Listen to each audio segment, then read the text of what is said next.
it's time for us to, what are we doing now? Illuminate. Illuminate the show a little bit, brighten it up with our Friday night spotlight. I couldn't say that word illuminate. Well, you know, I spelled it. You can't say it anyway. We tried, Dave. That's all we can really do. Tonight, we don't have to introduce you to our feature performer. He's Huntington East coach Bob Sang. He's been around football since leather helmets and the days of stealing mascots, and that's what makes him an intriguing figure. A lot of football games have come and gone since he's been on the sidelines.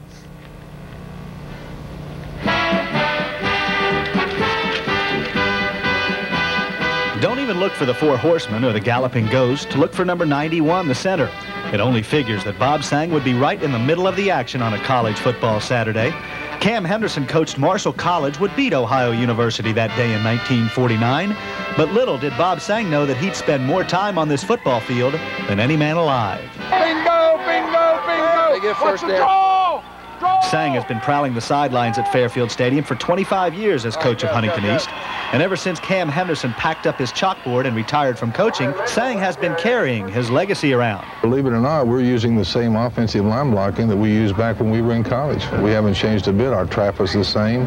The old man was ahead of a lot of people. The best story about Coach Sang didn't even happen on the football field.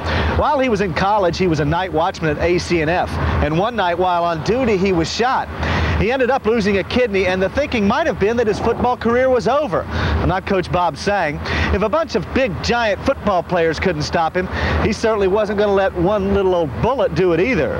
What'd you call that time? Sang is not a rah-rah type of coach. You know your assignments, your plays are memorized. Now, just listen. I'll tell you what, people, this is the best opportunity you've had in years. Matthew, you guys been here 3 years, a lot of you. You know what we're talking about.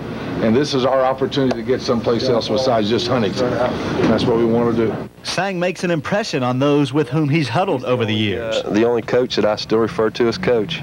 Everybody else is you know, their first name, Jim, Sonny, Stan, whatever. But he's coach every time I talk to him, and I guess he always will be.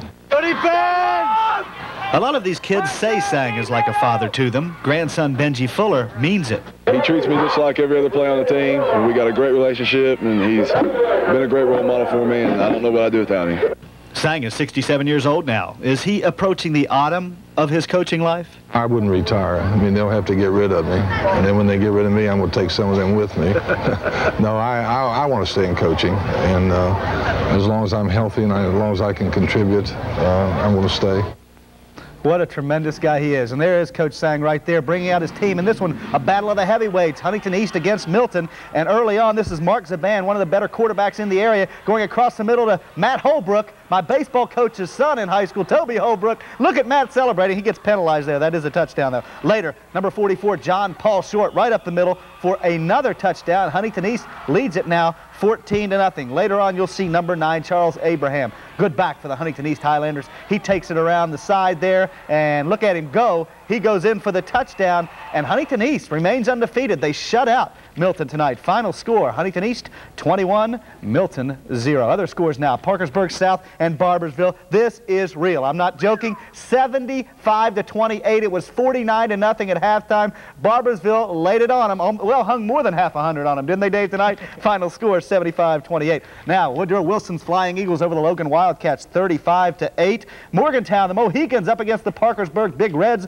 46-14. Parkersburg and Alafa, Ripley and Magnolia. And look at the Blue Eagles. Talk about putting some points on the board, 62 to whatever and whatever. What was the last one? We saw the man score there. I didn't quite get it. Man, oh man, we missed it. Sorry about that. I think you're next. We'll try to get that back for you later on. All right, it's time to step aside for just a minute. When we return, we'll take a trip to the final frontier. Indeed, it's the land where the Pioneers and Bisons roam. Wayne versus Buffalo of Wayne. Highlights coming up after this.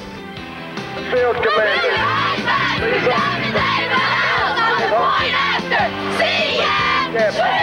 Jennifer Michael.